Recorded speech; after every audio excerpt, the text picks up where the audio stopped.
Mimi is in St. Paul listening on KTNF. Hey, Mike. Hi. Well, I'm confused. I want to talk about Israel. And so, can you even imagine any other country in the world allowing 530 rockets to fall before it took a step to defend itself? And then hearing the last segment, you guys were talking about not wanting to help fund the Iron Dome. The Iron Dome isn't just to protect Israelis.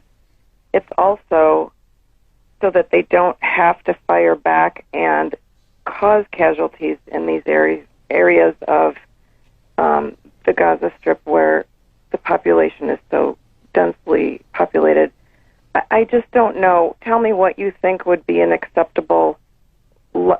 When are the Israelis supposed to defend themselves? How can they do that? Well, wait a second, Mimi. Let me just turn it around and ask you something.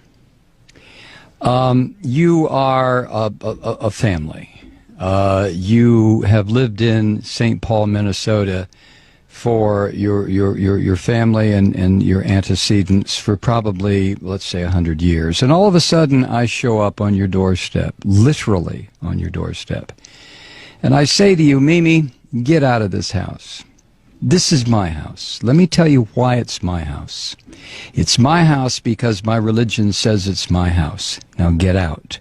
Now, I happen to be standing on your doorstep with a gun pointed at your head and at Wait, your... who are you? No. Hold on. No. I listen to you. You listen to me. I don't know which side you're talking for, but okay. All right, Mimi, I'm going to put you on hold so you can go ahead and interrupt if you want to. But I'm standing on your front porch, and I order you and your family out of your house. And I tell you that it's my house, not your house. And the reason it's my house and my block and my neighborhood is because my religious belief says it's mine. And you sit there and you say, well, no. What are you talking about? We've been here 100 years. I'm sorry. Get out, Mimi. So you leave. And the reason you leave is because you know if you don't, I'm going to blow up your house and probably blow up your family. So you leave. And you move down the street.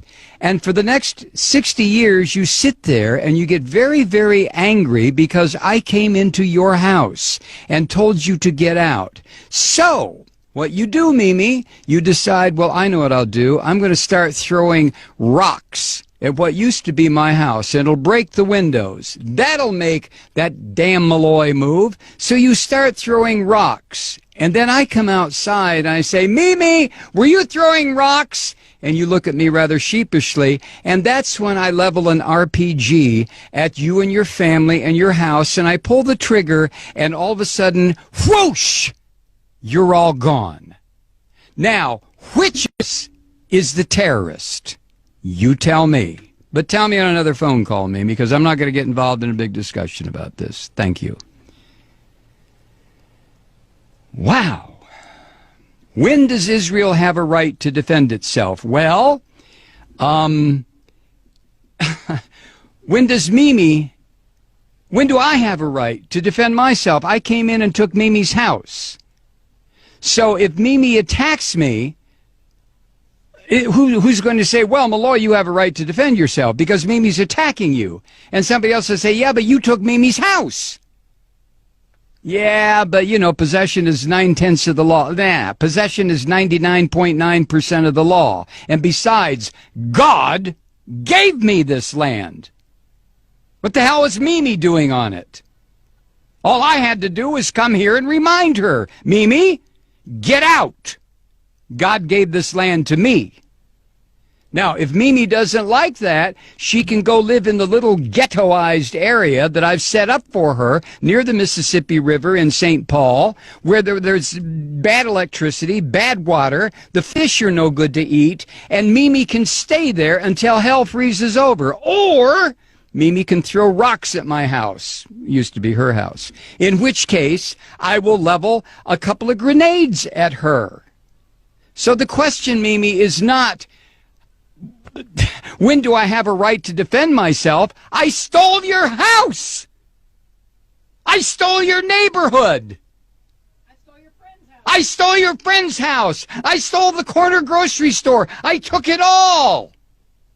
When do I have a right to defend myself?